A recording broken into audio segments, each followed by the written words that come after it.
What is up, YouTube? Hell yeah. My Cowboys family here, bringing you guys the latest update on our very own Dallas Cowboys. And, of course, as always, thank you so much for joining us here tonight.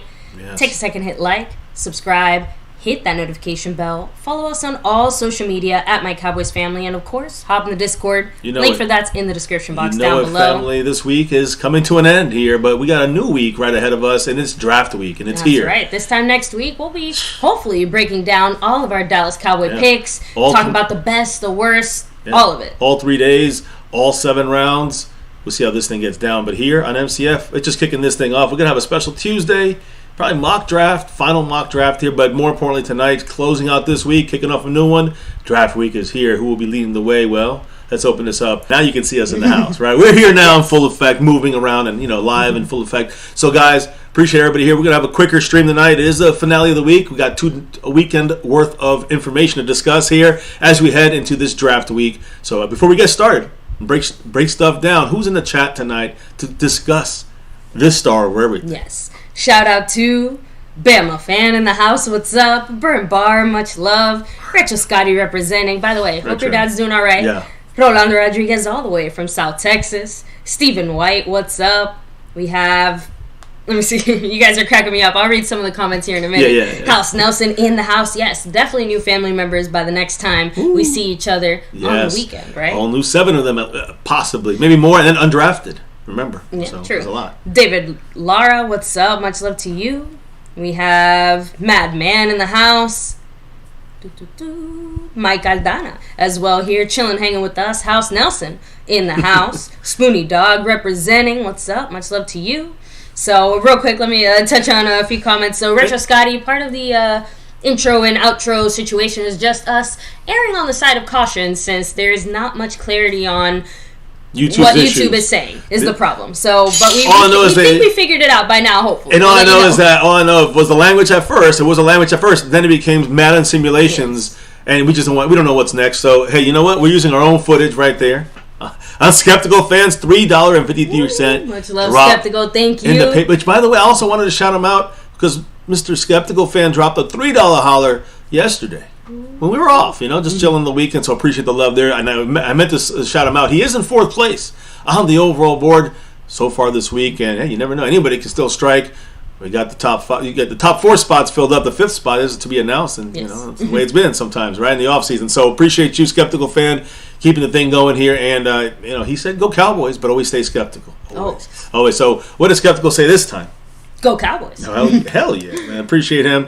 And I'm getting him down here to tally him up. Yes. So go ahead, baby. I think I did most of the shout-outs here, but real quick, I did want to read some of the comments because I know there's a couple Bird Bar said MCF didn't want to put on makeup today. I see. Right? So Rich just kind of said, MCF, MCW being controlled by the Joneses? We forgot to add puppet strings to the picture. Yeah, that's true. We actually, that would actually... From the top. Thank you for that idea, Retro. We'll just put this way. There might be some animations in the future, and different characters coming on screen here with us. So we'll see. We'll see how this thing goes. Yes, right? Obviously, like we said, guys, you're gonna have some fun with things in the future. We'll always be showing our beautiful faces here, but it is run by 2 actual humans there, YouTube. Just in case you were worried about that too. We don't know what they're mad about, but hopefully we keep trying. The funniest part too is since we do these streams obviously at night, most of the time. It is a little unfortunate because it's like I've already not saying getting ready for bed and stuff like that. I got my skincare and all that stuff, and it's like I have to put makeup on and then I have to wash it off. Well, you don't have to. I don't. Sometimes I don't. You guys see right here. Sometimes I'm just rocking. It's whatever what nature gave me. Freedom, right? Freedom. Exactly. No, I'm saying, but you choose what you like, and makeup. Exactly. No makeup. I force him to wear makeup though every single day. I gotta wear makeup every single day. She makes me.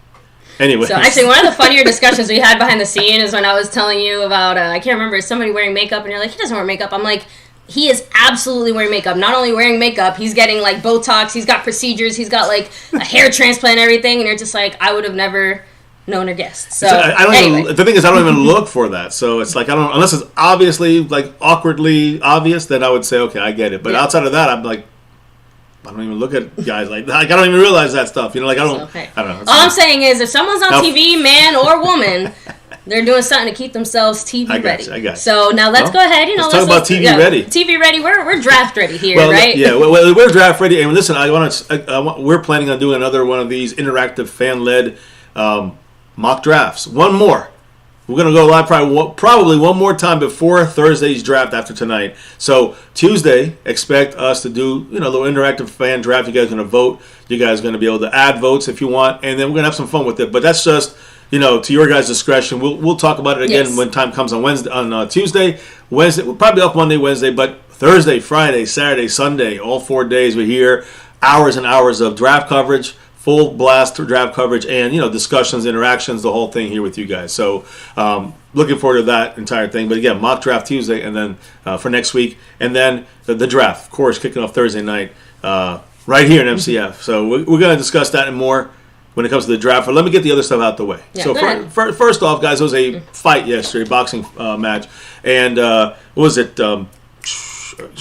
Davis and Garcia were fighting. And Garcia took the L. It was again, I'm not big into the boxing as much, but anymore. But I do check out who wins and loses. And the point here is the bigger point. The reason I'm mentioning this is because of Micah Parsons. So Micah Parsons, guys, he was actually at the fight, and he also was there with Odell Beckham Jr.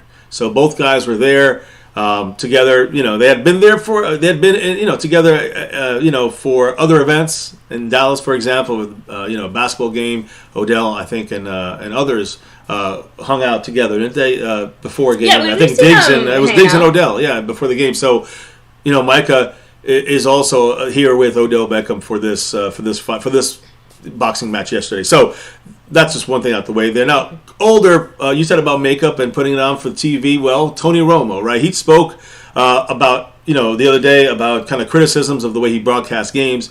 He just said that's kind of the way it is. You expect that. Today he's a champion, so to speak. He is the celebrity champion in the celebrity champion division of golf PGA. He's always competing. He's a great golfer, but he actually won the celebrity competition in the Dallas area in Texas. So they congrats to Tony Romo.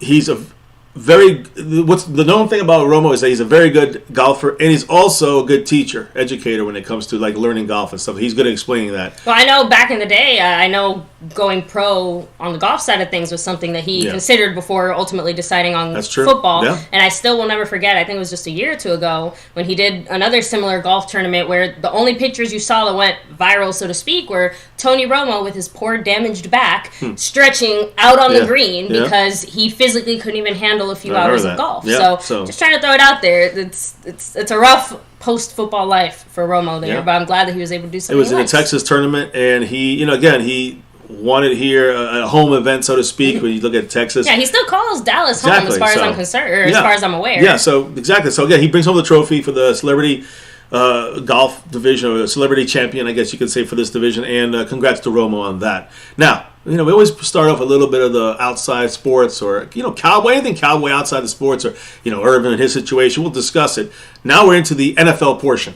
Now we talk about anything outside of the Cowboys, but it always touches on the Cowboys. There's not a single NFL thing that happens that isn't somehow Cowboy adjacent, or somebody's trying to force it to become Cowboy adjacent. The first one's not, but only when it comes to Aaron Rodgers leaving the NFC, and the discussions, guys, had been non-existent the last 3 weeks or so with the Jets. Today, it reported multiple sources saying that the Jets and Aaron Rodgers and the Packers are back at discussions. So it looks like that's still going to happen. It's just a matter of when, not if. I said this a while back when this first was broke. He was going to go a month ago, a month and a half, and I said, listen, it's going to be maybe months before this thing actually gets done. So it sounds like both teams maybe literally they were talking about it. It wasn't going to get done right away. So they're like, look, the draft is coming up. I'll call you in a few weeks. You're good. Let's go. Yeah. Because both teams still have to focus on the draft and stuff. And a deal's not imminent yet. So it's not like they're getting a deal together, but they're trying to work a deal together. Their hopes that a deal can be done sometime this draft week. And Rodgers has to agree to the deal, right? He has to agree to the trade wall. If they're still talking, it means that Rodgers agrees on some baseline level. He already said he wants to go. Yeah. It's more about going, but it's more for what's the price the Packers want to give up, and that's kind of some of the holdup there. So I guess he came out of his yurt from wherever the heck he was. Ayahuasca said, "I'm one of the New Jets." But the thing is, another thing. The only thing there is really Cowboy related. It's not really just Aaron Rodgers. He will be the he will be leaving the NFC going to the AFC. Yeah, that definitely feels pretty heavily Cowboy adjacent, just because, let's be honest, so the Packers specifically have been a bit of a thorn in our side. But Aaron Rodgers, I would say even Aaron Rodgers more specifically, Well, that's the Packers for the last 15 plus years. If he goes, that team drops. 13, 15? Well, I'm saying How long has he been on the team now? 13 years? 14? I think so. 13 or 14. Time flies. Maybe more. That's what I'm saying. Like, it might be closer to 15. Anyway. The point is that he again, we just talked about it yesterday with the Eagles, the Niners. Packers are still kind of fourth, fifth. We're third, I would say, in that group, or at least in the top three of those. Eagles, Cowboys, and Niners. And the Packers might be next, but he would drop them off the board there, and it would just be, it'd be a bigger chasm between the Cowboys and whoever's next, or whoever's the third team. Yeah. So Thank you, way. Retro. 17 years. He was drafted in 05. So exactly. that's quite a lengthy career. Yeah. So either way, he might be going to the AFC. Still not done yet, but they're talking again now. A much more relevant Cowboy discussion is the other bit of NFL news I have, and you guys have discussed it before. We've touched on it before. It's silly to me. It's about Derrick Henry coming to the Cowboys. I don't think that's going to happen. The Tennessee Titans trying to get rid of him. Listen, why would we get rid of Zeke to get, again, a guy who's better than Zeke right now, but for how long? For how much longer? And for the money, it's going to be, it's what are we doing? We're reinvesting not only, draft capital if you're trading for him, but also money, salary cap into a running back again. That seems to be shooting yourself. You shot yourself in the foot with Zeke, and you're going to shoot your other foot out and paralyze yourself. You can't have this discussion without reminding everyone we just tagged Pollard this year. Yes. So as far as money spent at running back, I feel like we reached our limit for the most part. Yeah, I mean, Bijan is the one thing that could happen. That's only because of draft capital, more of course, not money. And it doesn't matter if it's Bijan or whoever. We're going to pay the rookies whatever they're going to get based on where they're drafted. So in my mind, even that makes more sense than trying to go for a Derrick Henry. But the Eagles, who have been in big time talks about maybe bringing in Bijan Robinson, we know at 10 that they're looking at him. The thing is this, guys. We talked about this also yesterday and last week, a little earlier this week. We spoke about the fact that the Eagles are looking to get a bigger or a running back, or a guy who can be a more efficient running back for them, to take some of the pressure off of Jalen Hurts, taking hits. So they want someone like a Bijan Robinson. Well, they also right now may be involved in talks with the Titans for Derrick Henry. Today, A.J. Brown endorsed the Derrick Henry trade to the Eagles, and he said that he said he would love this. He would push for this. And again, remember they played together on the same team with the Tennessee Titans for at least a couple of years. So what I'm trying to say is that he's down. And a lot There's some familiarity there. A lot of talk about the Eagles going for Bijan, maybe looking to Derrick Henry. But the last word on this, just to clarify, the Eagles supposedly have not been talking with him. There's no trade talk yet with the Eagles and Tennessee Titans. So again, a lot of people want to push the Cowboys into this mix. I hope it's not true. I don't believe it's true. If it is, it's not a good deal for the Cowboys to do. Do not go after Derrick Henry. I think the two reasons, at least in my mind, that one, it makes sense why Derrick Henry is kind of being pushed towards the Eagles, because there is a real need there. And it sounds like, at least internally, the Eagles are looking for a running back to help their offense / Hurts, right? So even if they haven't picked up the phone and called Derrick Henry, the interest is there. The only reason people say that the Cowboys would be interested in Derrick Henry is because we moved on from Zeke. So like that, I'm just trying to show the kind of differences. It's not that we wouldn't need or want a guy like him, but we're not in the same position as the Eagles or other teams. And again, bringing it back, we tagged Pollard. So if the Cowboys do want to get a running back to fill some of that Zeke hole role, I don't see it being either of those two situations, unless, of course, like we're going to talk about later when we get to some of the draft stuff, if somehow Bijan falls to there, I'm sure the Cowboys are going to have discussions then. Yeah, and again, remember, we're not actively pursuing him. Right now, it looks like Ronald Jones is our Zeke replacement as of this moment. And to take those 20% of the snaps that Zeke would have had, will Zeke be the guy? He could be re-signed. You don't know. That's also like the dark horse option. The Cowboys and Jerry made it very clear that depending on how the rest of his offseason goes, they'd be more than happy to bring back Zeke for a reasonable price. And let me get into this now. Dak Prescott with Zeke. And we talked about that gala that went down, guys. You know that lighted up gala for children's cancer? Yeah, Troy and Dak were there. Him and Troy Aikman. Yeah, Dak, Troy. Zeke was there as well.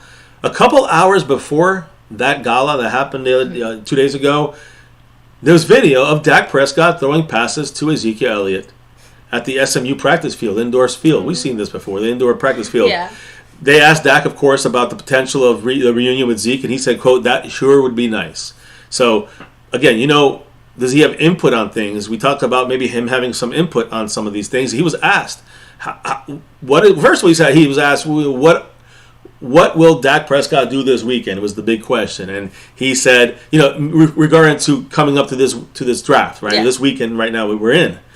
And basically what he said was the Cowboys, I'm paraphrasing here, basically gave him a tape with some of the wide receivers that the Cowboys may draft. No names, of course, were given out. But he was given a tape by the Cowboys to Dak Prescott about some of these receivers that we may be keying in on for this draft. And somewhere, not necessarily the first round, obviously. It could be anywhere in this draft. And he said his plan this weekend was to review the tape and will likely be reaching out to players. I'm assuming it's maybe, I don't know if it's these players or if it's players on his own team with the Cowboys, but he's going to be reaching out to other players to discuss some of these things. And he said, quote, maybe we take one, maybe we don't. And he also said, it does, though, quote, it does feel good to know that I have input and know it's being listened to, end quote. Okay, so. No, I'm not saying this is what Dak said. I agree. And look, Dak is not a bullshitter in that way. Like, if he wasn't as involved or whatever, he'd give a slightly more generic answer. But, no, he's straight up telling us, like, no, I'm sitting here watching tape this weekend. I'm going to call up some of my friends. I'm going to call up some other players. Yeah, I don't think he's going to call the potential draftees. I think he'll call other NFL players and say, hey, do you know for that, right? McCarthy more involved than ever. Dan Quinn more involved than ever. That Jones has actually listened to their suggestions and things. And, of course, I'm not even discounting Will McClay. We know he's the one really running the show there, draft-wise. But I think that goes to show you whatever that next evolution is, it seems like to me, McCarthy is even more involved this year draft-wise. I imagine it's because he's also even more involved offensively since he's running the offense now. He's got the scheme for the offense. So, but to me, the real cherry on top, if the Cowboys have two receivers that are more or less on the same page, equal, and Dak says, I like this one better, I genuinely think our front office would take that into consideration. Right. It wouldn't they make the pick, but they would listen to that, discuss it with McCarthy, discuss it with some of the offensive Another coaches. reason why I actually do think, outside of Jerry's personal love for Zeke, we could see Zeke coming back for a reasonable price because we know for a fact Dak is saying, please bring him back if you can. Yeah. I love Zeke. I want him here. You know he's pushing for that. Do it if you can. And I think if the price has got to be right? No, We're here, the NFL's still a business. We're trying to win games. We're not here to, soothe fifis. So if Dak can't do it with Zeke by his side, so be it. But if it's a possibility and a chance, Dak wants that My question chance. is this. Would you take Zeke back to the Cowboys for $2 million a year? And I'm saying that would mean that he would get, again, this could be like the most he can get is $2 million, or maybe he can get more than that. I'd be willing to pay Zeke even up to almost $4 million, depending on how it's structured. Like I said, depending on how it's structured. Think of Odell's deal, right? I'm talking lots of incentives, lots of whatever. Overall, yes. Overall, I'd say... But he'd probably end up, you're right, getting paid $2 million based on what he actually would do. Right. That's what I'm trying to say. There's a way I think in the end, if we get $2 million, if we end up paying $2 million for Zeke, playing 20% or 30% of the snaps, goal line, short yardage. I mean, these are the moments you do want Zeke in the game, even over Pollard. Yeah. So there is usage for him, important usage. But does it mean 20 or 30% is worth $2 million? I don't know. Some good points brought up in the chat here. Let's hear it. Real quick. So, by the way, Frank Moyer, rolling back to the Derrick Henry discussion, he's like, can you imagine Derrick Henry with that O-line in Philly if they can stay healthy? Unfortunately, I can. And that's why I think, whether it's Derrick Henry or Bijan or whatever, I do think your Eagles are positioning themselves to add some serious heft at the running back position, which is something Dallas does need to keep in mind. I agree. I will leave that there because until things happen, we won't defensive tackle. Oh, yeah. Thank you, baby. Stop the damn run. Speak it to the people. Anyway, real quick. So you definitely have to weather that Eagles storm, House Nelson, and I do think it'll happen soon, but I have to admit, Roseman has done a pretty good job of positioning them in a pretty favorable spot, even considering they just took that L in the Super Bowl. Most teams look way worse after that. So it'd be easier to just sit here and say, oh, no, they just straight up suck. They suck for different reasons. Beast Mode is saying, I'm okay with Zeke if he replaces Malik Davis and they cut Rojo, but I still want to draft a running back. So House Nelson said, if Zeke came back and left meat on the bone, I'd probably just piss me off more than anything. So it would feel worse to bring back Zeke and not see him really contribute or do anything even... But what did I just say, though? I think without question, Zeke is contributing as a goal line, short yardage. Whether you use him or not, he's still a viable weapon. You don't have to use him. You could play action out of that. Everyone's going to come up and think, "Oh, here comes Zeke again." And he got what, 8 in a row last year? 8 games in a row. He scored a touchdown, goal line. Who cares? Pollard tried a couple times. He got in once in a while, but he wouldn't get in as much as Zeke did. And even with teams knowing this, sometimes you use Zeke and Pollard together. Yeah, that was definitely one of the few times where I think that there's just no discussion or debate about who is doing better. Yeah. Pollard really struggled with some of those goal line plays. I would say comparatively, I mean, he did good, but he's not as good as Zeke did consistently on the short yardage on the goal line. But also, it's kind of hard to have subterfuge and use some of Pollard's best assets, which is like his kind of movement and ability to like create space for himself. There's no space there when they know you're just trying to power through. And Pollard has more power than you would expect. Again, Zeke and him size-wise are very similar.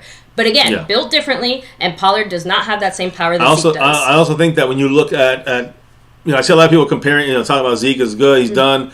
I kind of agree with that in the sense of using him in the old way. He's done for that. Yeah. But we're not using him for that. And that's the key, is how you use Zeke. We also have a new scheme, right? A new offensive scheme could breathe new life into... Every scheme, even West Coast offense, would love to have a bulldozing running back and get you those inches. Mm-hmm. You know what I'm saying? And that's what Zeke is there for. And again, you could use Zeke and Pollard together in some formations and have Zeke as the quote-unquote fullback. He scored sometimes. See, now Bama fans said...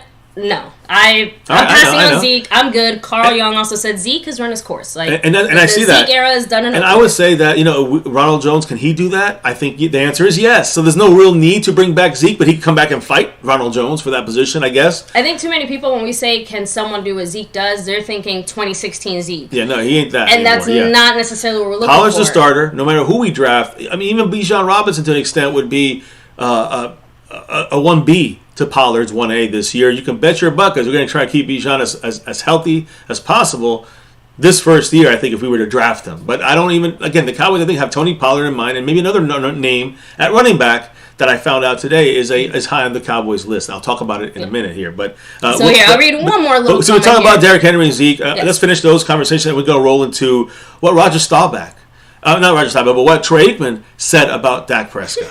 Sorry, like I said, I wanted to read one more quick comment here. Sean Humpkins, what's up? So Retro Scotty said, I would take Zeke for a turkey sandwich with some jalapeno potato chips. So make them lime lays, and you're in. The comparison would be $2 million for Zeke is basically that. You see, now Beast Mode said that Zeke, if we brought him back like as a goal line specialist, A-okay. Like, that's all I want him for. Though you just got to remember, now Zeke is not Jerry Jones' favorite guy anymore. They're buddies, they're friends. He'll always be a Cowboy. But if that happens, he's back in Dallas, he'll always be a Cowboy no matter what. But the key is going to be that now Jerry Jones is paying Tony Pollard $10 million, not Zeke 16. He's paying Pollard 10, and Zeke's getting 2, let's say. And also, Jerry Jones wants to see Pollard out there. Long-term situation. There's some outs, a lot of outs, and very little risk with Zeke. It's some positives, but my point here is if the Cowboys are going to go Ronald Jones or Zeke is worth. I mean, if he wants to come back, fight for that spot. I have no problem with the best player getting that spot. You got what's his name, Ronald Jones for what?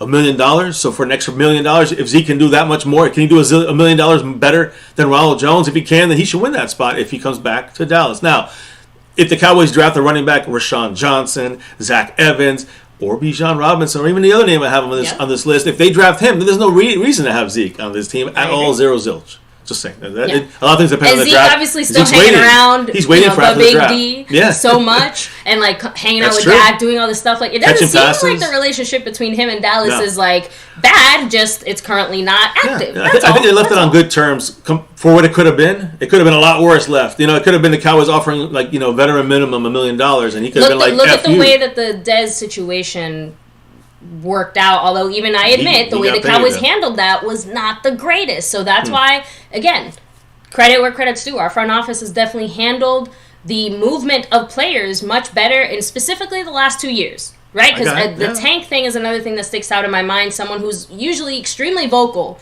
about things not going well or going his way and stuff like that on social media. Last year, really only had like one little comment to say about the Cowboys, and even he acknowledged, like, I am willing to take this pay cut because I want to stay here in Dallas. So, anyway, that's it. Retro Scotty, take it easy. Have a great night. Like I said, best wishes to your dad. I'm really hoping that infection clears up. Cowboy Nation, Danny, what's up? So, yeah, we'll have to see, if Zeke is officially, truly done with Dallas, or if after the draft, Jerry Jones picks up the phone and says, "Hey, Zeke, how you doing?" So anyway, rolling on because that's pretty much all we had to say as far as the Zeke and Derrick Henry situation. Yeah, but Dak was asked about the Zeke situation, and then Dak was asked about what he's doing this weekend. He's going to be reviewing tape, watching tape and all that. Yeah, reviewing tape, talking to some guys, and talking back to the Cowboys, saying, "Hey, I like this guy. This guy, I don't like. Maybe this guy's better than this. Who knows what he's saying?" Point here is, at this gala, there was and it wasn't just Dak. There was Troy Aikman. And Troy Aikman was asked about Dak Prescott. And it's important to know. I think it's great to hear what he said because it's something that I think maybe some people overlook about our quarterback and Dak Prescott, whether you like him or don't like him. Think about this. Roger Staubach won 2 Super Bowls. Aikman won 3 Super Bowls, right? We all know that's the 5 on it. But Dak Prescott, of course, 0 right now. Romo had 0 and Danny White had 0. We go through the names. But the thing is this. Here's what Aikman said about Dak Prescott. Quote, Dak has never cowered to the expectations of winning the Super Bowl. He's taken that head on. He's the only one I've heard since I've played that has really been that adamant about that being the standard for a Cowboys quarterback. So, Dak understands about whether you can do it or not. Some people have differing opinions. Basically, Dak has the right mentality when it comes to how he should be taking this job as far as how serious, the effort, all that stuff. And that's a big part of this. The Super Bowl mentality. Most Super Bowl players say that you either have it or you don't as far as your mindset for getting to the Super Bowl. And it sounds like he's trying to do 2 things. One, imply that Dak does have it. He's not screaming this, but also trying to imply that, maybe Tony Romo didn't necessarily have it in that same way. I'm not in a trash talk. Just I know. That's a good Aikman point, said it I've never heard Aikman say that about Romo. No offense. That's the point I'm trying to make. And it's not a knock on Romo or anything. He's just trying to say Dak does have it. I never thought about that. Great point, baby. That's a great point. That kind of, if you look at between the lines, what Dak is saying is Dak has that drive to win a Super Bowl. And he didn't see that from Romo if you look at the guys that came after Dak. He did say, I haven't seen it from any guys. He said it. He goes, I haven't seen it from any guys until Dak. Aikman hung up his cleats 20 plus years ago. Yeah, you're telling me in 20 years there hasn't even been a single QB the main guy is Tony Romo. That's the only guy it could be other than Dak Prescott. It's not going to be Matt Castle. I really, you know what, Bama fan? And I agree 100 million, 10%. I want Dak to prove, not us necessarily wrong, but just everyone wrong. I want him to win the Super Bowl for the Dallas Cowboys. That's what I don't care if he wins it for Cincinnati. I don't care about Dak winning it for another team. I don't care about Dak when he's off the Cowboys. Dak Prescott on a personal level can win whatever he wants to when he's not with us. I don't care. But he is a Dallas Cowboy, and I want him to win a Super Bowl as a Dallas Cowboy. I do care. If he wins another team, I don't say I don't care. I was just saying, the thing is that it would make me upset. But that would be maybe a better team around him or better coaches around him. I would just say it's another Dallas Cowboy player that moved on that won a ring. That to me is not anything new. The new part is that it's a quarterback. And that it's obviously specifically a starting quarterback. Right now Dak's got to prove it, like everyone's saying, and I agree with it too. And it's not just on Dak, it's the scheme, it's the coaches, the players around him that got to come through. But look, it's also on Dak, so we know this. But I do want to say one quick note, interesting note about Dak Prescott. Some people say that he's not clutch. He screws up games, he loses games. Listen, I remember at the beginning of his career, this guy was Mr. Clutch. Actually, let me prove it to you guys, because in the first 3 years that he was with the Dallas Cowboys, 16, 17, and 2018, he had led 14 game-winning drives in 3 years. 14, guys. That's the most by any quarterback in the history of the NFL. Well, in the history up to 1960. Okay, but since the modern day NFL Super Bowl era. Yes, we've been keeping track this way. Yeah. Any 3 seasons by any quarterback, nobody's done better than Dak Prescott when it comes to game-winning drives. 14 in 3 years. Nobody's done that since 1960. And he's also, again, out of those 14 drives, 14 game-winning drives, I think 12 of them were fourth-quarter comebacks. There were 19 game-winning drives. 1 postseason fourth-quarter comeback and 1 postseason game-winning drive. So, again, Dak Prescott, when in the right situation, I hate to say this, but this kind of goes to any quarterback, when in the right situation, is clutch. Now, can he be clutch like Aaron Rodgers can for, let's say, 10 out of 16 games? Even Rodgers only has 1 ring, too. But I'm trying to say, Aaron Rodgers is clutch. He's a clutch player. We know it, right? Is he clutch in every... he gets, let's say he's clutch in 10 games out of 16 in a regular season, out of 17. He's 11 or 12 games clutch. He's always there, bringing his team back or getting them to a bigger lead. It's because of his arm, his pinpoint passing, and all that stuff. if that's the case, let's just say that. I mean, that is not Dak Prescott. Tom Brady does that. That's great. That's not Tom. Dak Prescott can do that 4, 5, 6 times in a season, not 12. And that's what Jerry Jones and company, coaching, whoever has to know that's how you have to utilize Dak Prescott in the right way. You can get the most out of the offense. To be honest, yes. Dak is not as good of a quarterback, and he does need a little more help from his scheme to get him to be that comeback kid. One of the reasons that the scheme helped him get those, that many wins in that span of 3 years, or last-minute wins, I should say, to be specific. Game-winning drives. Specifically talking about game-winning drives. I mean, let's be honest. Part of that was our slightly conservative-ish scheme, right? And as we started trending away from that or experimenting, trying new things, obviously players and personnel factor into that. But when we're talking Dak Prescott on an individual level, he does need to get by with a little help from his friends. Yeah. He's not Aaron Rodgers or Tom Brady that's going to be coming in clutch basically all on his own, and where they don't, it's, the receiver dropped it, or an offensive lineman messed up. And that's when the Joneses messed up with letting, let's say, this in this case, we may be fixing it, but my point with Cooks.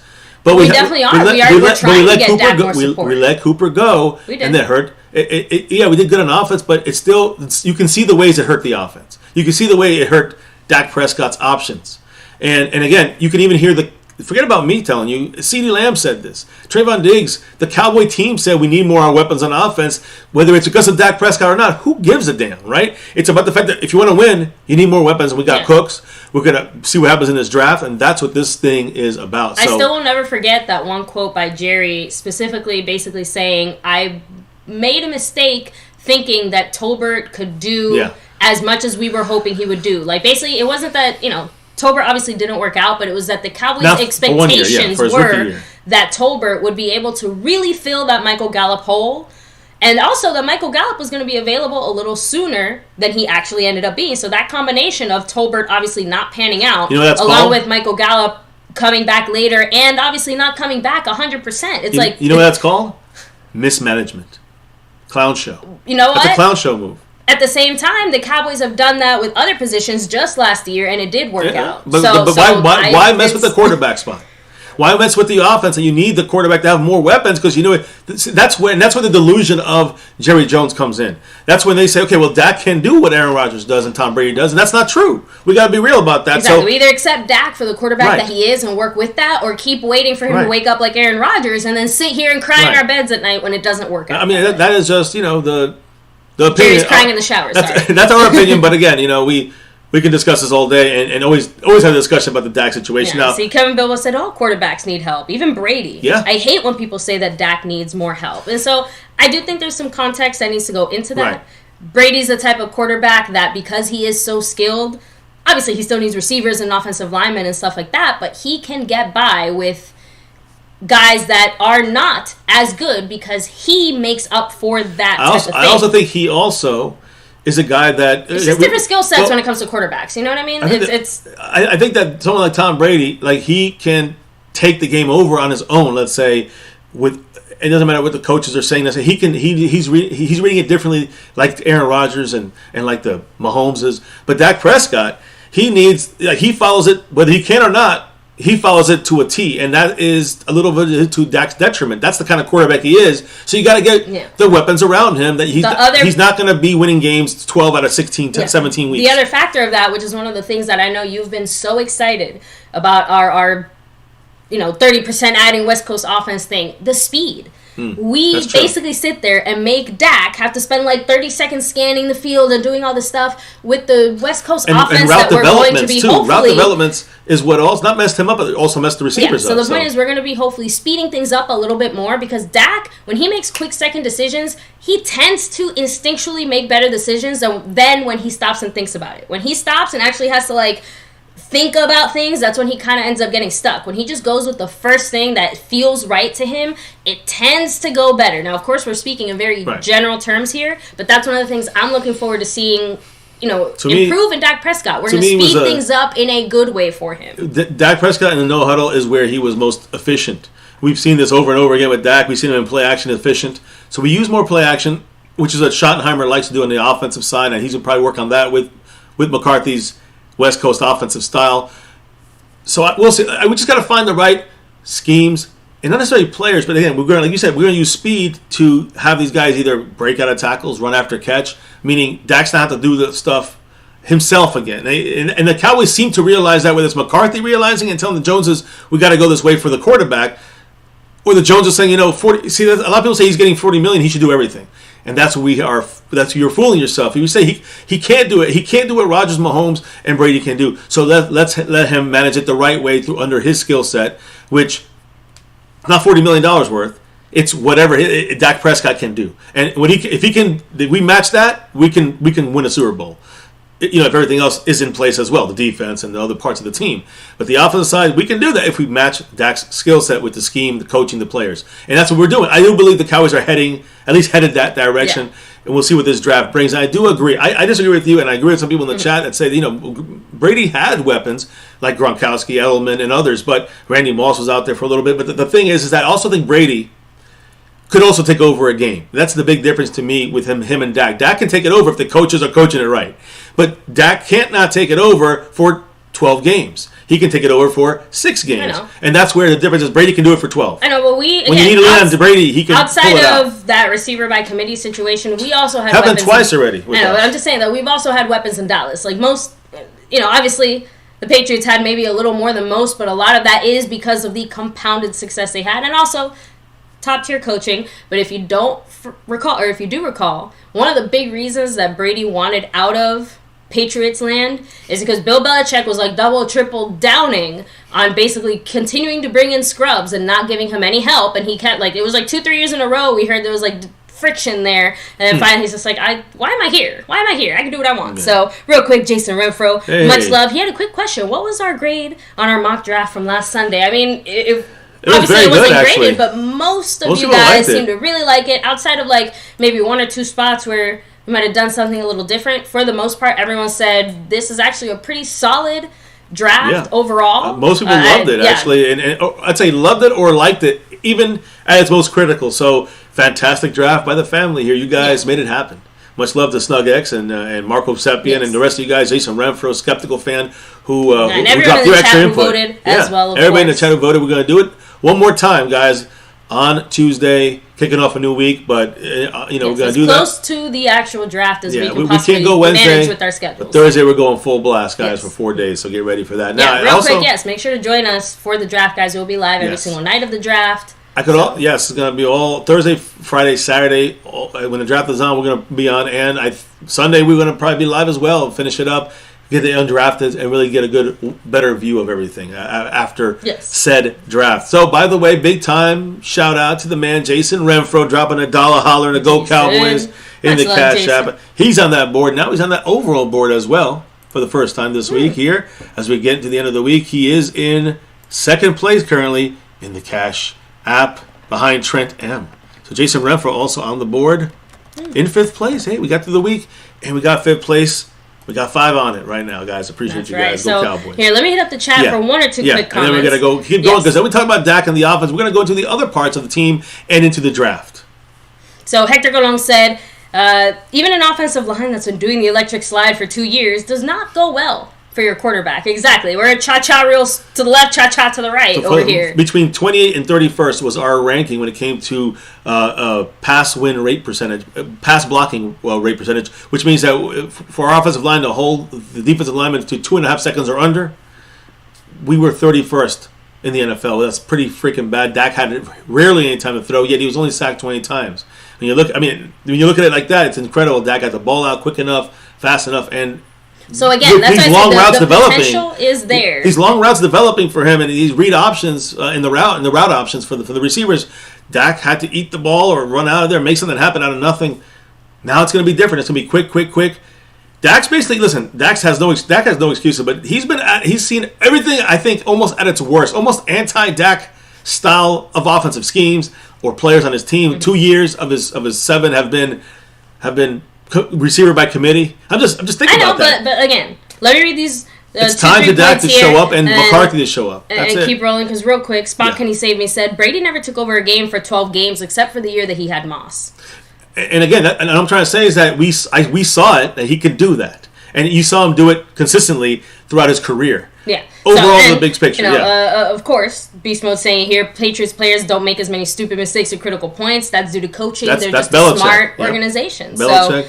So, Kevin Bilbo throwing out, Dak never had a top 5 defense for an entire year. Like, they might have had 2-3 games or something that were top 5. Would you say last year? I think so. Last year might be the closest, but last year had all the other offensive problems. So it's like we can't have our way. Like, we can't even have a basic. We finally have the defense offense. and we take away the receivers. It's like so. The final comment here, Drums and Cowboys bringing up another good point. He said, "What worries me, Dak has been given a top rusher, a great line, and good receivers. This is put up or shut up year because the excuses are wearing thin." And that's what I'm trying to say. I agree with that comment because it's not even excuses; it's the facts about the things that have been hindering Dak. Now, what are the 3 things he said? Top rusher. Okay, hold on. Top rusher, but not in the last couple of years. But we know the years we're talking about, right? Mm-hmm. Okay, keep going. A great line. Okay, and that also was in those early years, and Dak was still young and learning and a rookie in second year, third year. Okay, go ahead. Good also, receivers. Receiver by committee in his second year for Dak Prescott. I'm just saying, like, they opened up the playbook. They got Kellen Moore in the mix in 2019. We've had all 3 of those things, but never all at the same time. That's my point. We haven't hit all 3 of those yet. McCarthy gets that West Coast style on track. The scheme is good.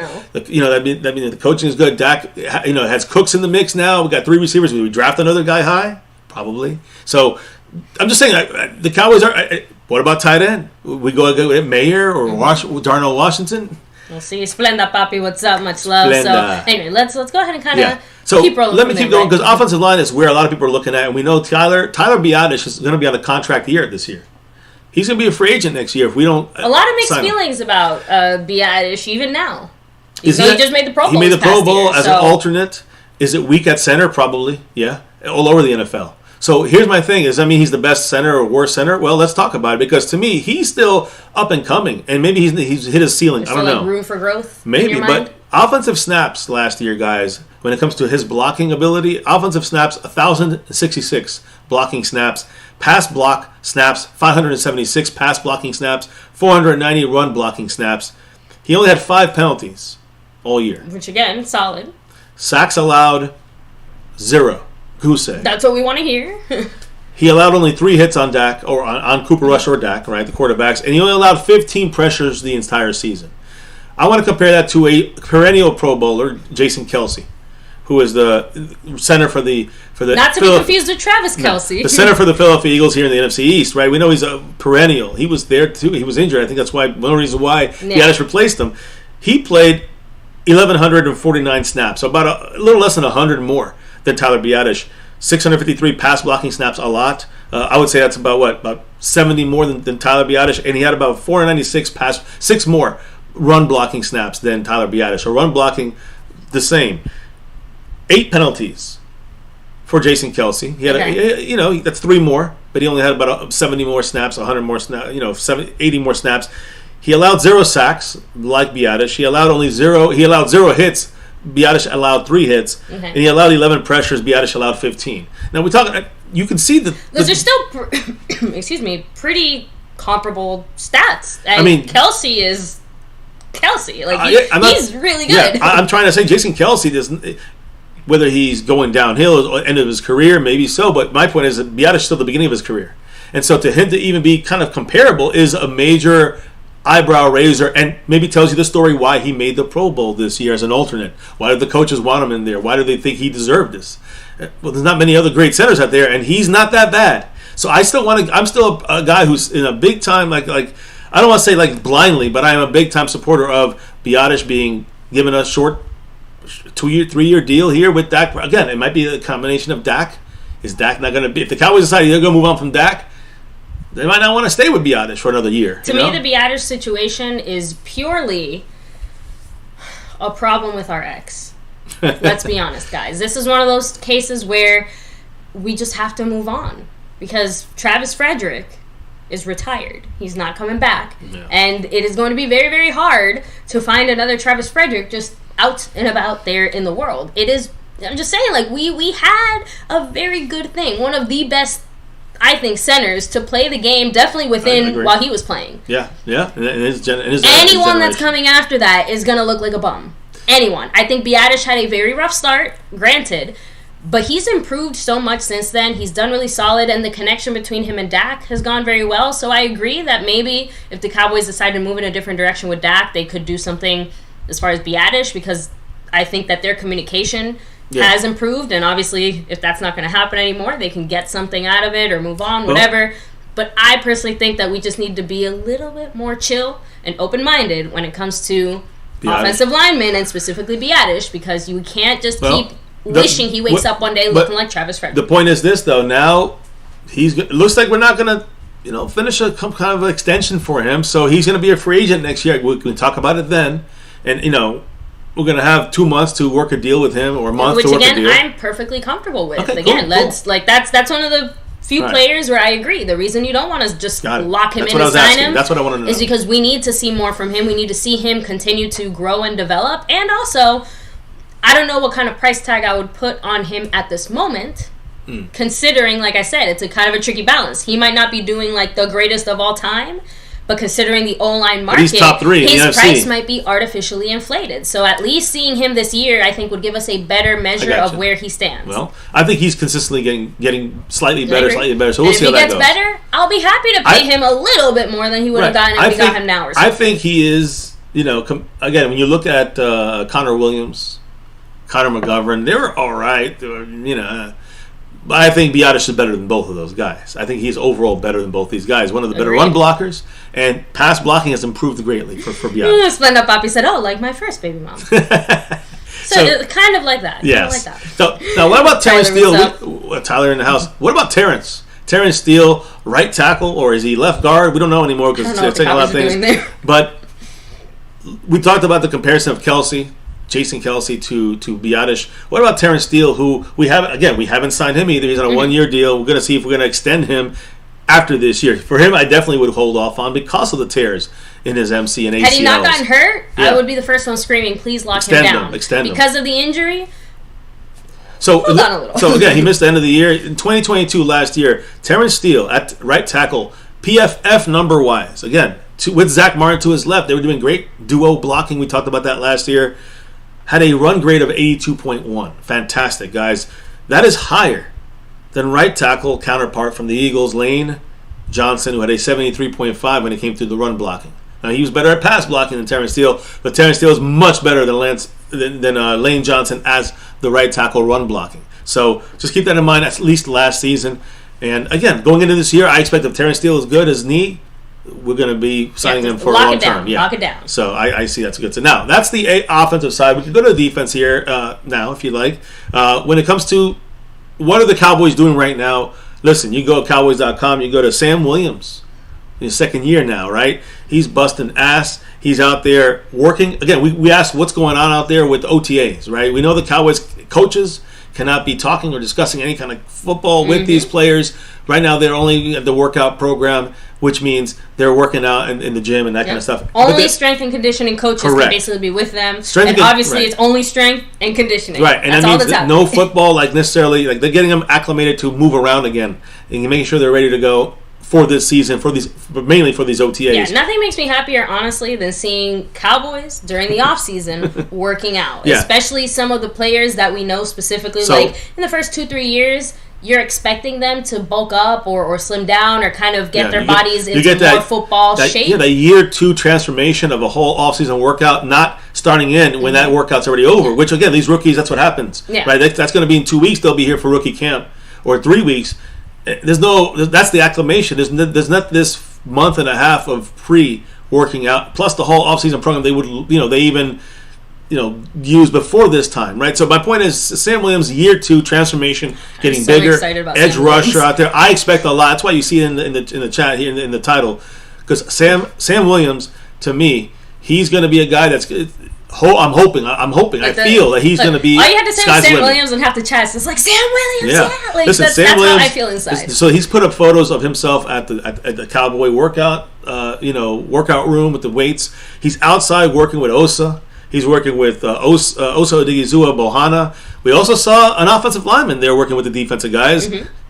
Isaac Alarcon. He was over there with the defensive line guys. I'm talking mainly interior defensive line. I was a little confused when I first saw him, but then I remembered, that's right. The Cowboys are trying their best to keep him on the team in some way. Isaac Alarcon, last chance to make the team in any way. He is officially on the defensive line side of things. And I'm talking about, when I say defensive line, I mean interior. This is the interior we saw out there. But everyone's out there working out, guys, with the strength and conditioning coaches. So that's the important thing. Not game planning, not putting in their installations of offense or defense and explaining to them. None of that's not allowed yet until training camp. Not training camp, but until the OTAs kick off, I think, after the draft. So either way, guys, that's Sam Williams out there. Let's talk about Sam Williams real quick and why I think he's ready. He had minimal snaps. He had 105 run defensive snaps last year, right? Out of those 105 run defensive snaps, 14 of those were solo tackles. Remember, guys, you want him to be a full-time edge. Maybe not this year, but eventually, next year, let's say, he's got to be able to stop the run, set the edge, and not just rush from the edge. So 14 solo tackles, playing the basically edge run stopper 105 times, 14 solo tackles. He had 4 assists, 15 stops, which, by the way, a defensive stop, like I've said before, is a tackle that constitutes a quote-unquote failure for the offense to gain positive yardage. Like I said, if you're supposed to get 3 yards on first down, you get 2, that's a stop. It means you're getting there before you're supposed to as a defensive player. He has 15 of those. He also has he only had 1 missed tackle out of 105 run defensive snaps. Every 3 runs, let me put it this way, every 3 run defense snaps that he was in last year, he was either getting a stop, a solo tackle, or assisting with a tackle. He was involved in the run stop in some shape, form, or fashion. Every 3 run offensive snaps, let's say, run defensive snaps. Now, that's a good sign going forward as a run stopper for edge Sam Williams. 15 games he played last year, only 27% of the snaps. That's why you're seeing a low number at 105 running snaps there. But when you look at the production of 27% of total snaps, run or pass snaps, he had 4 sacks, 22 pressures, 10 tackle for losses, 9 quarterback hits, 1 forced fumble, and 3 fumble recoveries around the ball. Pass rusher, extraordinaire, specialist, whatever you want to call him. He finished tied for 5th as Defensive Rookie of the Year voting this year. Remember that. He's tied for 5th. Yeah. That's a big deal. That means he's a top 5 drafted defensive player. To me, it's more the fact that he's tied for 5th, and you just said how many snaps he had. You just said how little play time he basically had. Like, how many other players are out here playing 27% of the time? One every 4 snaps, you're out there on the field, and you're still getting tied for added 5th. Into the tied best for 5th. Rookie drafted. Tied for like, 5th in the entire defensive draft class last year. Every 3 pass rushing snaps, every 3 run snaps, we saw what he can do. Every 3 pass rushing snaps, Sam Williams was doing one of these things: a quarterback sack, quarterback hurry, a quarterback hit, or a quarterback pressure. 1 out of every 3 pass rushing snaps. So, run snaps on the ground, pass rushing snaps against the pass. Every 3 snaps, he was doing something on the ground or in the air against opposing offenses, and that is major. He can develop from there. Sky's the limit for him, for this defense, and for everybody on this defense. I think that everybody will get better. Imagine Sam Williams starts playing Micah-ish on that one side, and Micah's playing Micah on his side. You know what I'm saying? You're going to see it's going to be scary pass rush-wise, and he can help on the edge. Again, we can really make some good choices going into 2024. I think, into that season, and maybe we can solidify the edge situation with a Sam Williams. If he does produce, I believe the way he will produce full blast with more snaps this season. I agree. We'll see what happens. That's Sam Williams. What does that pressure and that pass rush do for the defensive back with Sam Gilmore, who's now, as you can see also up there, as a number 2 cornerback, not a number 1 anymore, where he's been everywhere he's played. Yeah. He's still on PFF's top 10 cornerbacks of 2022, of the entire season last year. That's a number 1 guy. He's going to be a number 2 in Dallas. He's ranked 9th on this list with a PFF grade of 79.1. The Colts, guys, listen to this. Here's what's important to note. That's why I talked about the pass rush, because the Colts had a pass rush win rate which ranked 31st in the NFL, guys. 31st. So remember, we on offense, we were 31st at pass block win rate. I think towards the end of week 16, we were like 31st in pass rush win rate. I think we ended up, pass blocking win rate on offense. We were 31st. I think we ended up 28th. But the Colts, on the defensive side, when they were attacking the quarterback, they were 31st worst. at trying to, or I say 31st best, I guess, but they were 31st in the NFL at being able to get to the quarterback in under 2.5 seconds. So when you look at that, and the Cowboys, it's like another side of that. So when you look at the Colts, and they had a very bad pass rush. Put all in all, guys, the Cowboys last year by PFF numbers and by these analytics, pass rush win rate, the Cowboys were second in the first most of the year, but second at the end of the season. Number 2. Now, what does that do for your secondary? Makes their job a heck of a lot easier. So way if you have Stephon Gilmore with the Colts, and they're the 31st best pass rushing team, and he's still the 9th best cornerback last year as the number 1. And now in Dallas with number 2, he's the number 1 is Trayvon Diggs, number 2 Stephon Gilmore, and you got the second best pass rush win rate defense, second best. That means that Gilmore was put to the test a whole lot more than basically almost every other corner in the league since they're ranked 31st. You guys are going to see a lockdown, I think, of maybe we didn't even expect that much of a lockdown when it comes to the pass rush with Gilmore. The combination is going to give us a lot more on defense. I'm excited to see what happens there. In a weird way, that almost makes last year's performance by Trayvon Diggs look that much worse. I hate to say it, in the sense that... But I've always said it helped them. It made Anthony Brown look better as well. Yeah, I hear you. Okay, no, It made Trayvon Diggs look worse. Why? Because he didn't have because he obviously didn't have as good of a year, and he had all that help up front, and he was still kind of like not having the greatest moment. I'm just saying, compared to someone like Gilmore, who had basically no help up front, had way more time and snaps out there, whatever, and then still managed to come out of that looking a little better. I'm not even. I agree. I'm not knocking Diggs. I'm just saying. I agree with that. I think I said that since the beginning, though. That's what I'm trying to say. When you have the pass rush, this was 2 years ago, and this was last year. When you have the pass rush that the Cowboys had, top 3 pass rush, forget defense, but because we were stinking in a run stop 2 years ago, and last year we were a little better, but we still weren't there. But the pass rush, pass rush, though, I want to focus on that, is top 3, top 5. My point is that with that kind of pass rush, and Trayvon Diggs 1 year had 11 interceptions, and I'm trying to say Anthony Brown had some good years with the Cowboys here the last 2 years. As other than 3 or 4 crappy games in 2 years, my point is everybody was helped because of the pass rush, and including Trayvon Diggs, and I've said that. Where was Diggs on that list, by the way? Was he even on there? I don't think so. No, he was not on the analytical. Not for 2022. He was not on the list. And so there you go. Right. I'm sure he was somewhere on there, but he wasn't in the top 10. No, it was not as impressive, but I still think he had some faults. He had some issues. That's why the Cowboys are waiting. Look, like I said, it was just, I think, overall, obviously a little bit of a lackluster performance. So it just sucks, but that does not mean that somehow Diggs sucks or whatever. It just, again, we also, if you go back and look at it, he was obviously doing much better when we actually did have Anthony Brown out there. Like, as we started losing guys at the corner position, you saw Diggs also playing not as well. What do you think is going to happen? He kind of had to carry more of the load. But you also got to remember that he also wasn't picked on as much, and he also wasn't was not attacked as much. I would say, because of the fear of the interceptions from the year before. One of the reasons that Anthony Brown was able to look as good as he did, too, because basically every other pass was headed his way. Well, but Diggs still got 11 interceptions.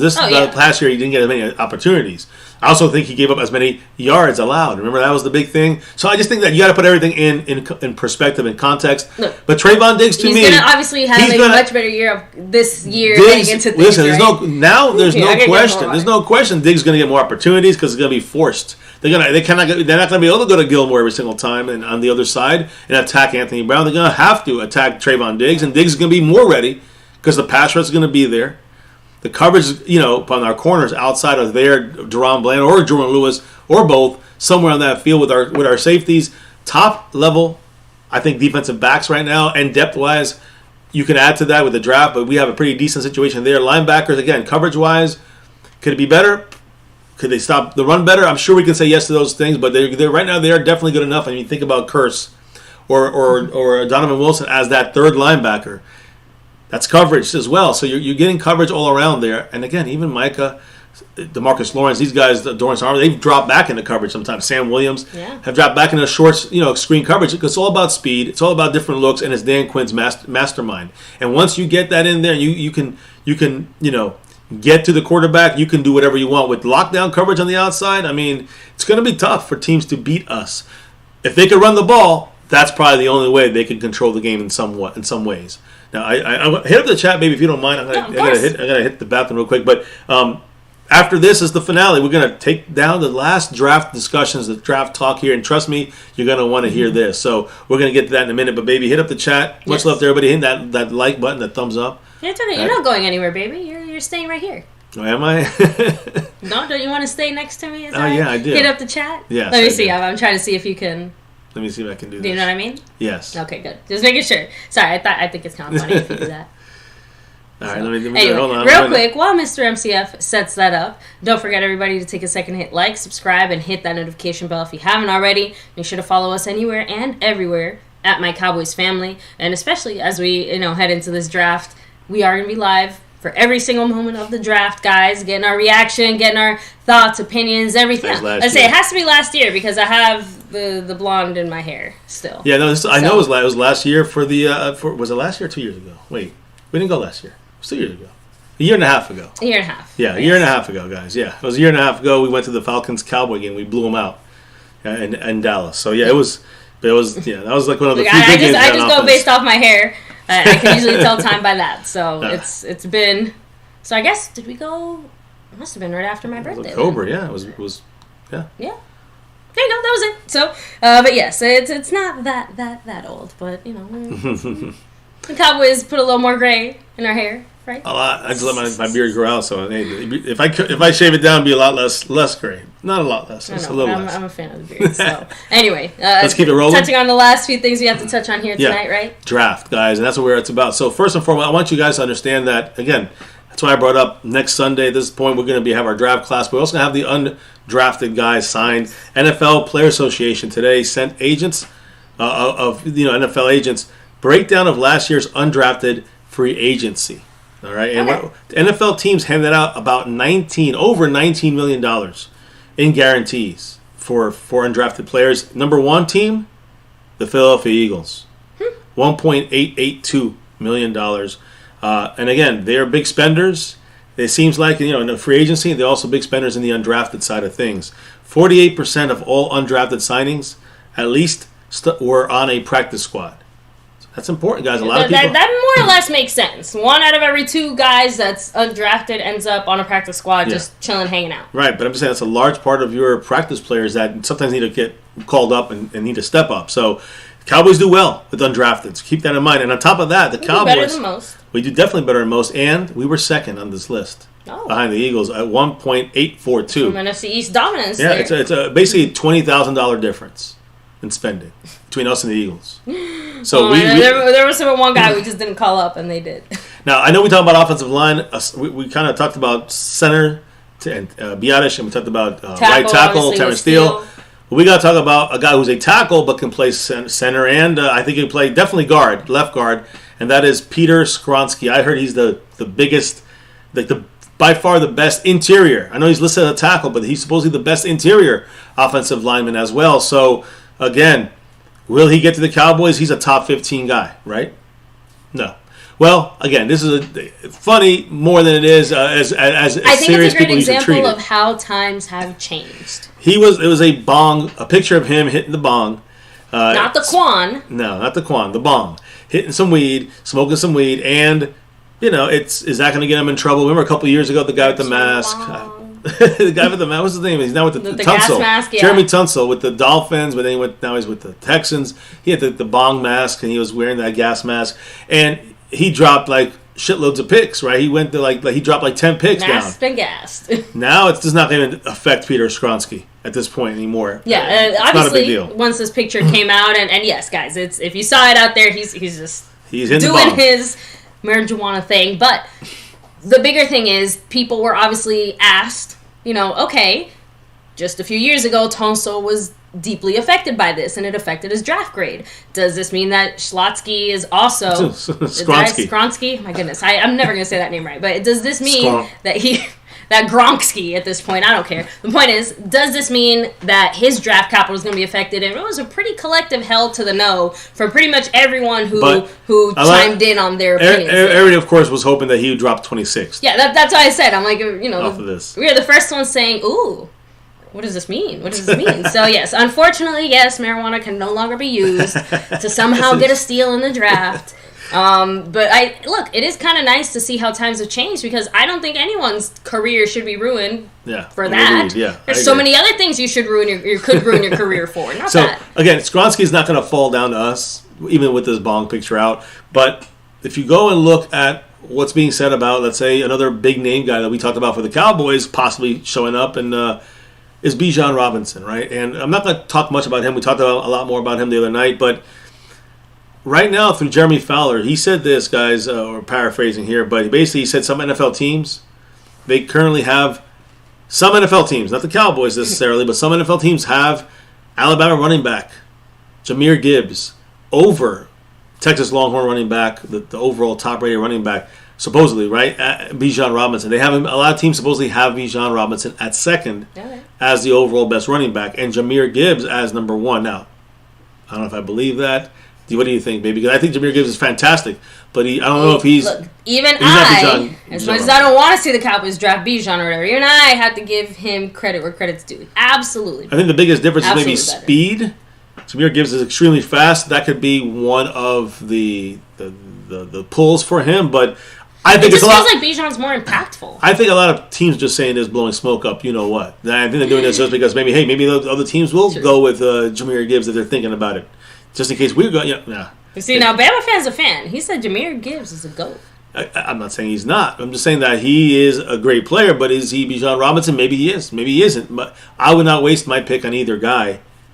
But I could understand why some teams may be interested in him over Bijan because of the speed factor. I think that's the major advantage that Jahmyr Gibbs has over him. Again, they're both fantastic running backs. Let me just put it out there. Okay. Now, I don't want a running back from the first pick. Forget about it. So when you talk about first pick, I think it's gonna. I think we both kind of gave our picks for who we wanted, and I wanted Darnell Wright, Tennessee right tackle, fantastic, but he's also a very good left guard. The transition should be flawless for him, and any issues he had at left tackle should be lessened at left guard. But my thing is that's a guy who should be there at 26 realistically, and I think we're seeing a lot of Michael Mayer from Notre Dame, tight end, being available at 26 in a realistic way. And these are the two names that keep coming up for the Cowboys, whether it's mock drafts from Mel Kiper or this guy or that guy. I have to admit, both of those situations make me very happy. As far as, we go O-line, I feel like that we can't necessarily miss, right? Solid move, strong move. Tight end. I said it from the beginning. I got crapped on so hard for it, but I still maintain it. And you know what? At least somebody internally within the Cowboys seems to be a fan of possibly getting a tight end in that first round. Well, and that's the thing, guys. Again, I'm going to talk about another tight end in a minute, but I do want to say that the question of Dalton Schultz, so you're going to go Michael Mayer, they have Dalton Kincaid. We talked about the guy from Utah here, Kincaid, with the back issue. So, and then we're going to talk about Darnell Washington, whose name's been popping up, but his hype has been dying down some. I'll explain in a minute, but it seems like you still got Mayer and Kincaid as the top two guys, and then Washington as a drop off. We'll talk about why though in a minute, and not necessarily. I don't think it's a bad thing. I just don't think, like we talked about the other day. I love Darnell Washington, but not for the first round. He's not a first round tight end as of this moment from what we've seen with production, and I'll explain because I was curious about if the Cowboys would the Cowboys want. What would the Cowboys do there at 26? Obviously, I'm always looking for a little more insight somewhere. Brian Broaddus. It was interesting what he said. He said that he hopes it comes down to Michael Mayer or Darnell Wright. Those are the two names he wants up on that board when 26th pick comes up. He's happy with either guy. But he would love to see both those names up there because he knows the Cowboys have interest, and he believes that these are the better prospects that are left there. Okay. He has Mayer as the 18th spot at tight end. He's got he's got Darnell Wright as the overall 19th player in the draft, and he's got everyone's got Darnell Wright listed as O-line guy, OT, OG. You know what I'm saying? So he's got the versatility is no doubt. He's going to play left guard for the Cowboys. Okay. So that led to questioning to Brian Broaddus about what about Darnell Washington, who's been talked about kind of a low-end draft, a first-rounder possibly. Yeah, a little bit deeper. But then those other things, Kincaid and let's say Kincaid and Mayer at tight end. And, for sure below Darnell Wright at tackle or guard. So Darnell Washington at playing tight end at Georgia, the Cowboys, are they in on Darnell Washington? We talked to them. We have some interest, but are we truly in on them? And according to Brian Brodus, he said that the Cowboys, quote, there might be some questions here when it comes to Darnell Washington and the Cowboys' interest. So that, again, tells me that the Cowboys not a big fan of Darnell Washington. And I say right? I'm sorry. Not a big fan of Darnell Washington in the first round. Darnell Wright, yes. Darnell Washington, no. And here's the thing, guys. You got to remember that I would not mind a Darnell Washington getting picked in the second round at tight end if the Cowboys deem that the place they want to go. Yeah, there's quite a few players that picking him in the first round makes me want to throw up, but picking him in the second round makes me want to jump on my couch. Exactly. Huge difference. So if Darnell Washington, right now, you look at this draft class of tight ends, which is right now there's supposedly 8 or 9 guys better than Jake Ferguson in this draft right now. So when you look at this, guys, right now Darnell Washington leads this draft class with a tight end draft class with yards per target average, depth adjusted yards per target, which means how deep does he go to get these catches? Yards per reception. He leads this group of tight ends this year. Missed tackles forced, yards after the catch per reception, and explosive play rate. So again, this guy, when he gets the ball in his hands, he does some fantastic things. 6'7", 265, whatever he is. He's splitting up puppies with you too. Like I'd go Washington second or third. Yeah, I would as not. As far as when you would actually grab him. Not first. That's the key here. Second, cool. First, no. And if you trade back, cool. First, no. So that's the thing is I think all those things look great. He's got all these numbers that he leads this draft class with, but then you look at some other things he doesn't lead this draft class with. Below expectation in targets per route. What does that mean? That means he's not getting the ball that much overall in his career. You got to remember, guys, some people are saying, well, he's the back. He's kind of like a Rashawn Johnson to Bijan Robinson situation, or that the starter is that a very good player is stuck behind the starter in Darnell Washington. That's why he hasn't seen much production, because people say Brock Bowers from Georgia was taking a lot of the snaps away, taking a lot of his opportunities away to get yardage down the field. So there's a concern, though. How many, again, in 3 seasons, guys, 3 years with Georgia, 45 catches in his career. 45 catches, not in a season, in a career at Georgia. 774 receiving yards in 3 years. 3 touchdowns in 3 years. No, I'm just saying, Darnell Washington's not a first-round pick, guys. That to me, again. Sorry, I thought you were going to say something else there, so I don't want to interrupt you with this. No, I'm just saying, but that's a 3-year sample size. Yeah, when you break it down per this and per that, it's fantastic. But when you look at how many opportunities he had, it's very small. And yes, I will say this. There is no tight end with a higher ceiling than Darnell Washington. Again, the potential is correct. There. It's there. It just seems like, in a weird way, and I hope you understand where I'm going with this, it reminds me of LVE. Remember, because of these circumstances, before he got into the NFL, Injury. right, playing with the weird, 7-on-7 or whatever, and then, because of the injury situation, it seemed like his potential and his ceiling was much higher, but obviously a lot of people were very skeptical of him because of those few factors. It sounds like, again, Washington's one of those guys that the potential for him to exceed expectations and do so much better when he's already doing pretty solid are there. But teams have too many questions about, I guess, all the ways that you got there initially in the first place. I feel like I'm not doing as good of a job explaining it, but something about when you said it, I'm just like, man, that reminds me of the LVE situation, because we were pissed when we drafted LVE because there were too many question marks around him between the injury situation and the scheme that he played in college. I know you're saying the scheme and the 7-on-7 sometimes in high school. House Nelson, that cracks me up. He's like, we walk away from this draft with a Gibbs and a Washington. It may happen. That's a first and second there, right? It may happen. By the way, as we're kind of closing down this, I have a couple more last things to say here, but I want to shout out the man, Jason Renfro. Jason. Who's still maybe alive for that crown. He's still in second place in the crown, but he's moving up the board. He's still behind Skeptical Fan on that board above us there, but he did drop that 5 on it. A $5 holler by the man, Jason Renfro. What did he have to say? Go Cowboys. Always, man. Go Thank you, Cowboys. Jason. Much love to Jason. Always repping it here with us on My Cowboys Family. Appreciate you, man. And everybody else who dropped the love from above, as you see it above here on the board. It looks like Mark's coming for that He's locking championship it in again. once again. So he's about on the cusp of that, and it looks like Jason Renfro is getting closer to Trent M. for that crown, you can say. Now, yeah. So again, would like to know what people think about this in the chat. Again, we talk about. No, of course. But I'm just going to say that I want to know what they're going to think. So start writing your comments and thoughts on this. But just one last quick thing on any tight end drafted in the first round since the year 2000. Okay. Dallas Clark, Kellen Winslow, Vernon Davis, Greg Olson, Todd Heap, Ben Watson, Heath Miller, Kyle Pitts, and T.J. Hawkinson. Just saying. I mean, the most standout guy from that list is probably Olsen, isn't it? There's a couple guys in there. I said the most. Yeah, I know. I mean, there's a couple. Olsen definitely up there. I mean, Dallas Clark, very good. Again, but nobody who's like outstanding, I would say, is other than Olsen, I guess you can say would be a good one. There's a couple guys, Kyle Pitts. He stands out to me the most from Kyle that list. Pitts. I don't know. Hawkinson, I don't know if he's going to be able to do it. But to me, you look at the notable tight ends not drafted in the first round. Second, third, fourth, fifth, or sixth, or seventh are undrafted. Travis Kelce, third rounder. Mark Andrews, a third rounder.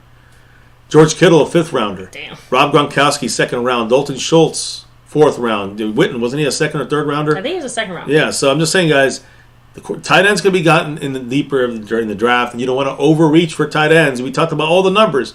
That I know you like Mayer. I like Mayer too, and he could fit in the right scheme. Tight ends might be more important. That thing that you just said there was probably the strongest argument that you could make for not picking a tight end in the first, and not just that. Again, talking about associations here, that automatically makes you think of the running back position. It seems like when you're talking about the first round, you're better off not necessarily grabbing a tight end or a running back because the talent is still there. Depth-wise, it seems like most years. And second, when it comes to most bang for your buck or actual production or actual whatever, it doesn't seem like that first-round investment ends up coming back or paying itself back. That's the key. First-round investment. First round, if it's a second round, third round, or fifth rounder, you get some investment back there on a lot of these guys. So, I mean, you can look at the guys we have now, which right now they're starters. Ferguson's a fourth rounder, and the other guy is Hendershot's undrafted. Just saying, that's our starters right now. So, look, what about... We don't draft tight ends. McCarthy don't care about tight ends, guys, in the first round. Historically, guys, when it comes to Mike McCarthy and now we know he's involved a little more now in this draft process, especially in the offensive side.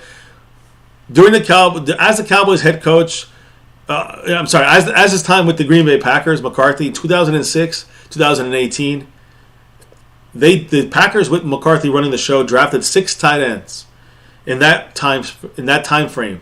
6 tight ends. And no more than a third-round pick on a tight end. And I think that happened twice with Jermichael Finley and Richard Rodgers.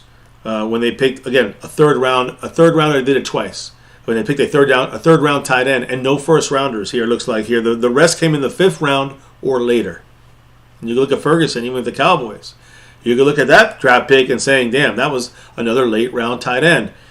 Mike McCarthy does not like to draft tight ends in the first round, and I have to add in there now second round. So again, even though we said you can draft them later, you start really great third round names. Which is a little weird because wasn't he a tight end, McCarthy? I think so. Yeah, wasn't he? I think he was. Pretty sure he was. Yeah. So again, it's kind of funny. Interesting to see how McCarthy sees the offense when he's in control. He sees it. The tight end maybe not as important. Or maybe you can get the same if you in his schemes. Maybe I'm just going to throw this out there. Like I said, I think it's more about bang for your buck. In his scheme, though, he gets the need of the tight end is something you can get somewhere later in the draft. It seems like that in Green Bay, and maybe it's going to be like that in Dallas. Start with Jake Ferguson. We'll see. Now the last little tidbit here, we're going to flip it to defense on the draft side of things, and again. Stopping the run is major importance. We talked about Mozzie Smith, Michigan, a guy who some people still saying first round. I think he's more of if he's there with Darnell Washington, second rounder is an option there for either of those guys. But let's say everyone's gone and we have to go with another option. He may not be there. This was a guy who's going to be a top 100 guy. Now he's a top 50 guy possibly. But Keanu Benton, defensive tackle, 1-tech from Wisconsin. I've been talking about him since the Senior Bowl. But this guy, to me, shows me something more than just a good player or a solid player. He seems to have the potential to be much more than that. So, he's 6'4", 309 pounds from Wisconsin. His hands, 9 9 3/4, arm length 33 7/8, and wingspan 81 and a half inches. His stats at Wisconsin last year: 38 tackles inside, 10 tackle for losses, 4.5 sacks. That's why I'm saying he can do more than just stop the run. Yeah. 28 pressures as well. Because again, he can do more than stop. Again, the thing is that stopping the run is why you're going to bring this guy in. He's like a Hankins. He gets other guys' statistics, but he also got 4.5 sacks, and that's what's surprising. But you can see it the way he played in the Senior Bowl, his hand usage, the speed he plays with, and the burst and explosiveness. I think it's incredible for a guy at 309 pounds, 6'4", and with the ability to use leverage the way he does inside. A fantastic kind of very special, yeah. A guy who could push a guy like Bohanna off the team, and could be the guy who comes in for Hankins whenever Hankins needs, I guess. And we could maybe feel a little better with this guy. I don't know, but he'd be a 2nd-round pick. Bohanna was a 6th-round pick. So again, you got different classifications here of skill set. Rating-wise, out of 100, I think PFF put him at a 76 overall, tackling 66, run defense 70, pass rush 81. Which again, they're kind of hyping this guy as a nose tackle, one of the better pass rushers of this group.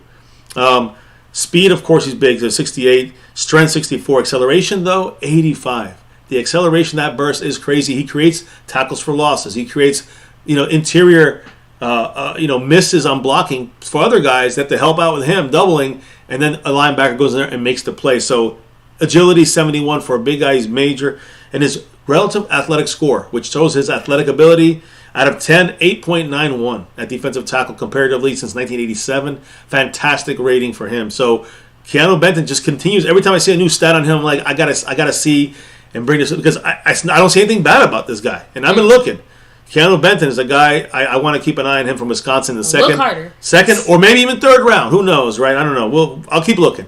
We got a week to go here, less than a week to go. Yes. A week to go before the draft is fully over, and all the drafters are here. So we're going to talk about that, of course, a lot more, kicking off a new week. But baby, I know. who's in the house? I'm just excited because, again, yes, it feels like we spend so much time throughout the offseason putting all the pieces together as far as like figuring out what our draft board could look like, what the Cowboys want, who we actually are willing to bring in, the free agent moves that kind of complement the draft, right? We got this free agent. We know we're probably not drafting this guy here. Like, all of those things. And it's like it all comes together for this. What feels like the Dallas Cowboys Super Bowl the last 20-something years, in the sense that this is the only place I feel like we ever come out winners or on top. So, it's not you're not going to hit every single one out the ballpark, but no. You're going to hit... Last year's draft, though, I think set some seriously high expectations, because outside of Tolbert himself, everyone won.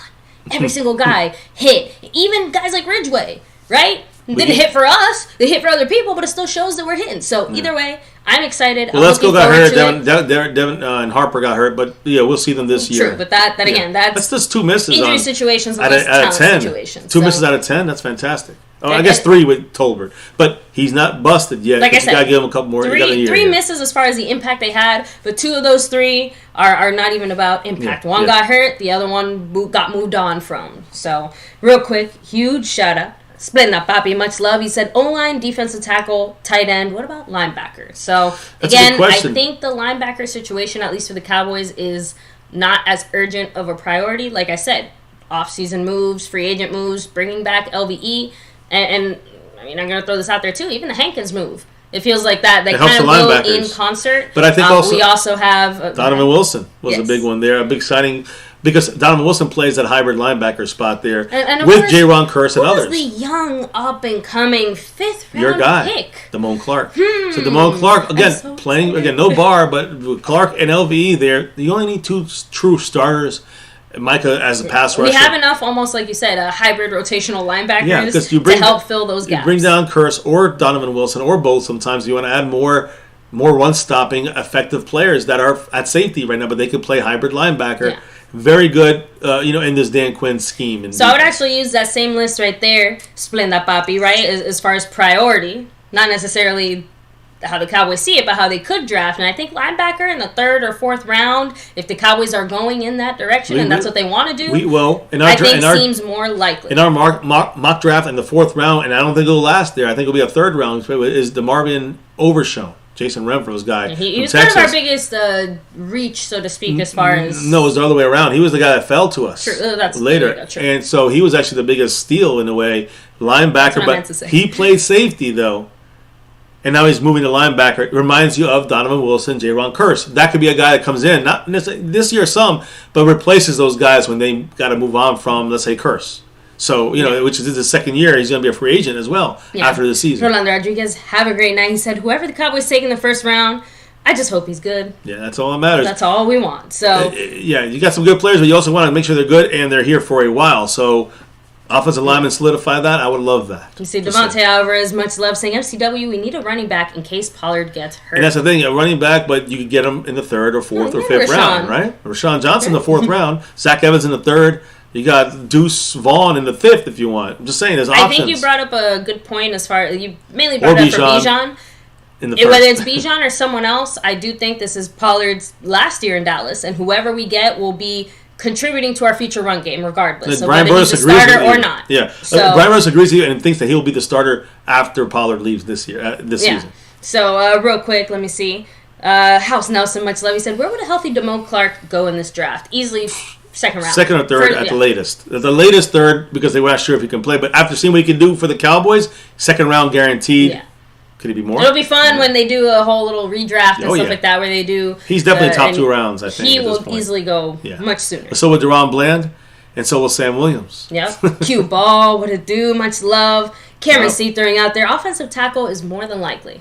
That's where I'm going. First round move. Darnell Wright is, I don't think tackles were going, but he is the tackle that can play guard.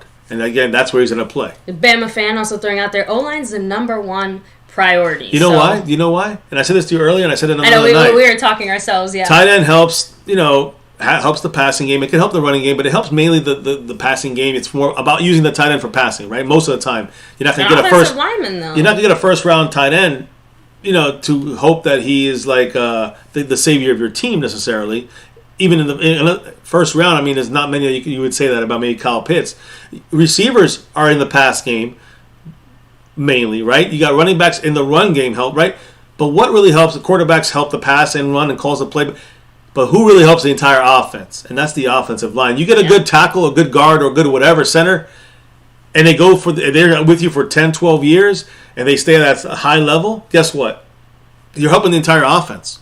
Everybody. You help the quarterback, the running back, the tight end, the receivers, the run game, the pass game. But I think if Mayer is there, it turns into a situation where you want the best player available for a position of need. That's why O-line consistently comes out top, because that is a position of need, and there are players there that I would consider as well the best player available depending on how it goes. The bigger thing is the drop-off. The drop-off after offensive lineman is if the Cowboys don't mind getting Steve Avila. That's a steep cliff. Right, that's my thing. Steve Avila won't be there in the second round, so to me it's a cliff that the Cowboys, they're going to wait for it to get Bergeron or something like this in the third, and go get a developmental guy even later than that. That's not going to help us anytime soon. Yeah. But when it comes to, so the offensive line gets kind of waited on. To me, I think it's a drop off. Tight ends, guess what? Exact opposite. There's 9 guys, and there's 9 tight ends. You can count 9 tight ends off the board, and those are probably the 8 or 9 guys better than Jake Ferguson, according to the experts. Remy Soli said you have to get Big John Robinson with the first pick. John Robinson from not even seeing that name around there. I'm assuming he's a guy that won't fall to us. That's my fear, I think, when it comes to something like that. I'm just saying, because most of the names that I'm like, who is that again? It's because they're not even coming close to pick 26. Yeah, I'm going to look at that one. John Robinson? That's why I keep forgetting who the number 1 quarterback is in this draft, because it's like his name enters my brain and exits immediately after. Anyway, real quick, Bama fan, much love, have a great night as well. Drums and Cowboys, take it easy, of course. We have Tyler in the house. J SoCal, much love. I read this comment while you're off screen. The Sam Williams has some Randy Gregory in him. Yeah, like I said, I called him a more consistent Gregory. I agree. So I see both of that. Cameron representing, much love. Yeah. Who else is here? Burn Bar, of course, dropping that love, that MCF in the chat, and a little bit of flute. Yeah, a little flute playing. Kevin Bilbo, much love. Beast Mode in the house. Spot, can he save me? Hector Colon. Stephen White. Let me see. Jason Renfro, of course, the man himself. We have Cowboy Nation Danny in the house. Yeah. Sean Hopkins, much love. In the house. Let me see. Retro Scotty, of course. Carl Young. Mike Aldana. Eric Wallace. That's as far back as it lets me go. So let me come back down.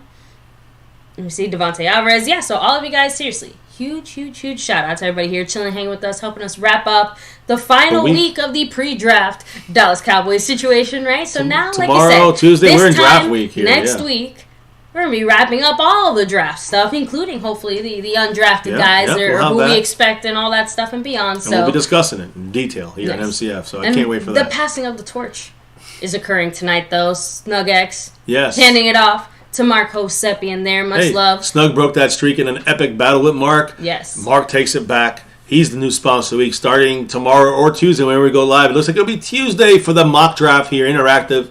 We need your voice. We need your thoughts live on stream here on Tuesday night, mock draft time. So keep it in tune for that. But yes, a big battle. Snug X took it down. The crown has now been given back to Mark Hosepian, starting a new streak here on My Cowboys Family. Much love to Mark on that side, and also 83 points on the stream boss from Mark Hosepian as he's doing a little mini takeover, although the king of the Cash App, baby, is Snug X, and he's also passing that over currently. Yes, we had drops from the great Jason Renfro, but the guy who took it over is Trent M, guys. Much love to Trent M. Much love, Trent. Appreciate you. Oops, sorry. By the way, there he is. Trent M, there he is. I think you're right. Autocorrect struck again. Raymond Solis didn't say Big John Robinson. Bijan Robinson. Okay. But you know how phones like to... Yeah, I know. So good catch. That makes a lot more sense. Bijan Robinson, if he's there. If he's there. Who the heck is John? I'm not a big guy for him. I'm not a big supporter of drafting him, a running back in the first round, like a tight end in the first round. But, again, you want a great player. He's a great player. But he'll only get you, instead of 7, 8, 10 years, he'll get you 5 years. Yeah. He's a short-term win, long-term miss.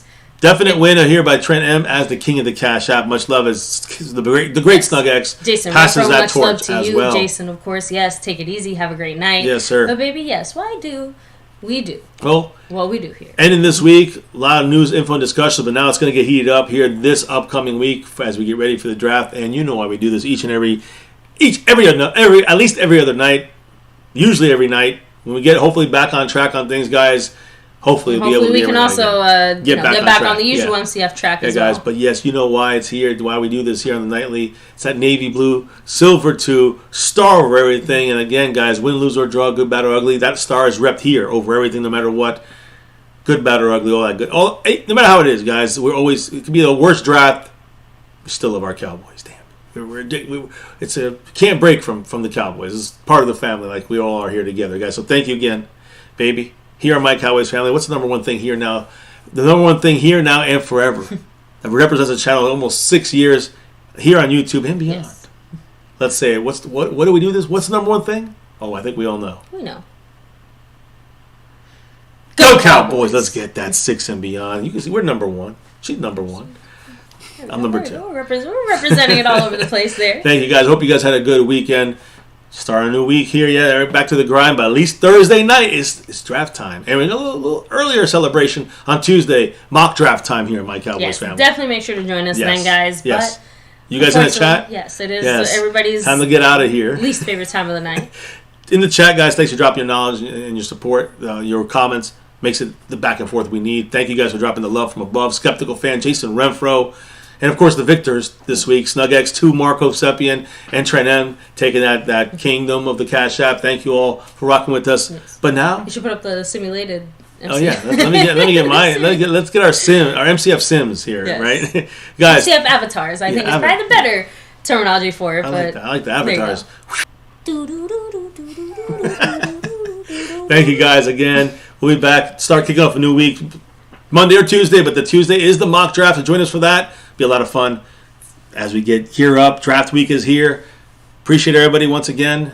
Stay safe. Much love. Peace out. And never, ever forget the number one thing here in My Cowboys Family. Cowboy!